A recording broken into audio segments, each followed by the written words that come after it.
It's Friday the 24th of July 2020.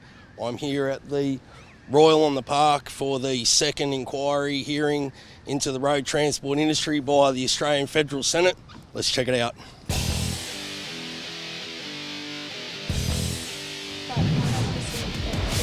What's going to happen, Steve? Okay? It's going to go down in a little bit. How I got to this point was I was happily doing my job. Then I realised that things weren't quite right. I spoke to other drivers, and they found that they weren't earning as much money as me. We went into the investigations of why and how it all happened. I followed the government standard rule, is to contact the Fair Work Ombudsman, and following along those procedures, I basically just got bumped from office to office to office, and the problem was never resolved. To do my job was a 26-hour day, 26-hour shift. To do it legally, but I only got paid for the 10 hours, or the 11 hours if you're coming to Brisbane. In that 26, the rest of the time was for the good and the love of the company. I'd be ringing them in 7 hours saying, I need you to pick up this freight. Yeah. They haven't slept. Yeah. And there's no law to stop that. Yes. I wasn't going to get involved in this again because my mental health declines with each death and destruction of my friends. But when you stuck this inquiry through, Senator Sterle, and then my friend Dane Ballinger, an owner-driver, was killed on a brand new bit of road, on a brand new truck, something broke in me. He had signed my petition to recognise deaths in the transport industry, and he is now dead. So I've sent my email submission and I started my podcast, Transport Inquiry Podcast, because the only failure of the RSRT is that the narrative was spoken by corporate. We need an Australian Federal Motor Carriers Safety Act, and it needs to endorse the Australian Federal Motor Carriers Safety Authority. This needs to make sure that the road is compliant and accredited, because the road network currently is not accredited and not up to standard. There's over 2,000 parking bays missing for drivers to combat fatigue. I cannot compete. I cannot buy a machine and work and fuel and rego and maintain a professional operation on that rate. It's impossible, it's criminal. Anyone that's doing it is breaking the law somehow. All right, so I just got my half an hour in front of the committee, and I'm surprised they let me get away with what I said, and so I'm happy about that. It was interesting to have them look at me and actually accept my written book for them to look at. So that was interesting. I'm just really interested to see what happens next. Here with Trevor Warner, who was the second person to speak. How'd you go, Trev? Yeah, it was interesting. I hope the committee got to understand what we were trying to get across. Hopefully Canberra will listen. You know, I think that simple solutions. It just needs a political will to make it happen, I think. It's not difficult. Here we are with the Queensland Secretary of the Transport Workers Union, Peter Bergini. Are we going to win? If we don't have the attitude of thinking we're going to win, we roll over and die. We've got to convince ourselves, and I've been doing this for 44 years, and I'm always convinced we're going to win. We win every day, you know, because if we weren't here, we'd be losing even more. What do you think the attitude and receptiveness of the senators is towards what's been said?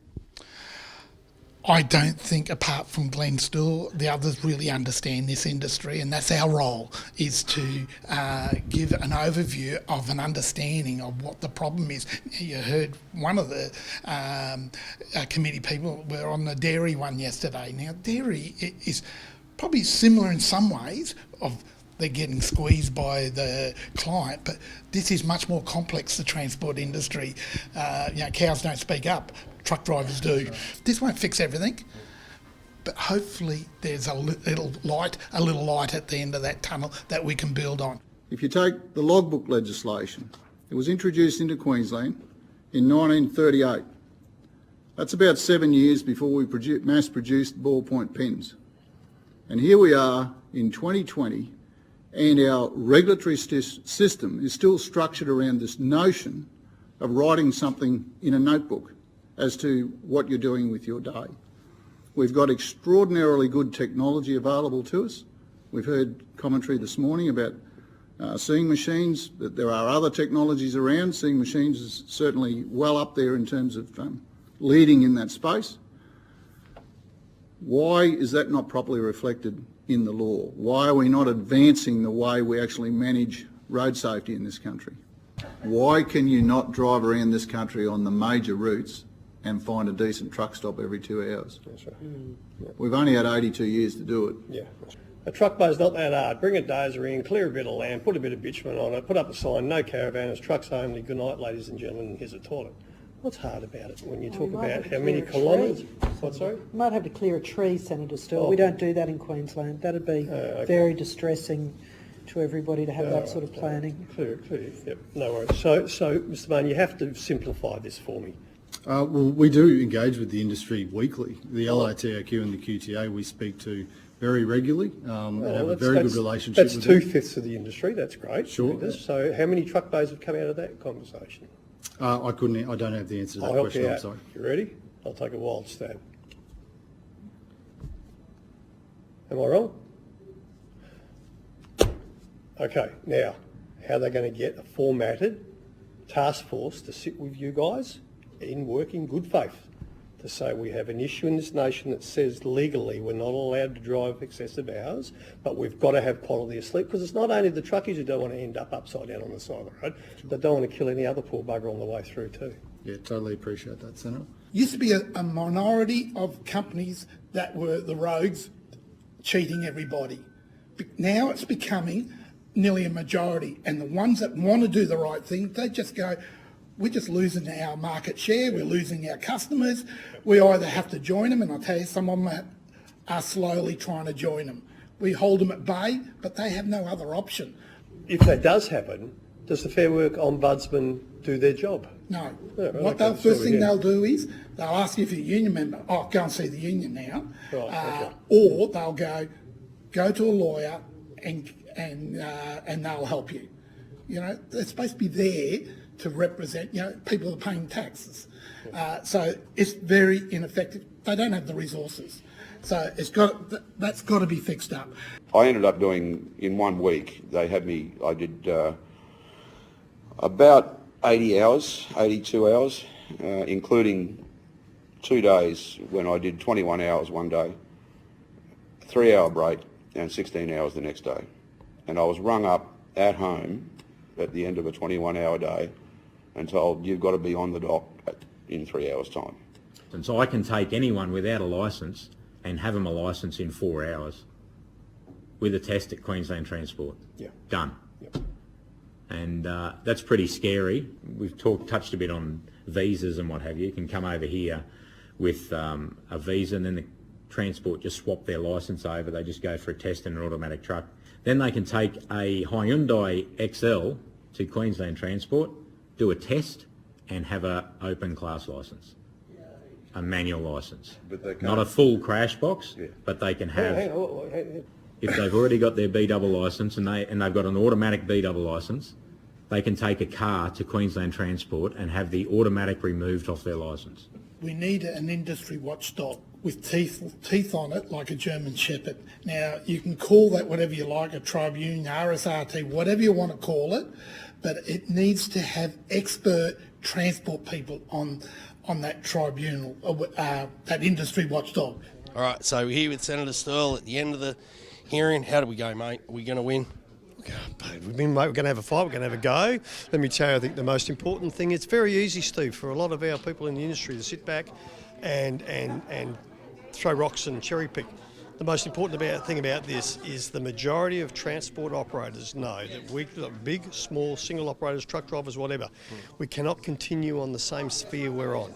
Something has to be done. The next hearing going to be, how long do you reckon? I'm hoping Oh yeah, absolutely. Because of COVID, we can't travel to Victoria, which I wanted to do 2 in Victoria. I wanted to do 1 in New South Wales. So what we'll do is we'll do the places where we can travel. So I'm working with Senator McDonald. I've flagged with her if we could do Canberra in September, hopefully the second week. It's not far. And then we'll pick some times between the pair of us for Northern Territory, for Western Australia and for South Australia. Cool. Excellent. Well, thanks very much. That was, excellent. Good on you, Steve. Excellent. Thanks, mate. See, that was me exercising my rights to free speech and exercising my rights under the law as a citizen. And he's not even a politician from my state. So send him an email. This is our opportunity. Would you like to say anything to the truck drivers? Because I've been begging them to get involved. Yeah. Well, I would beg you to get involved as well, because it's only when we hear directly from you.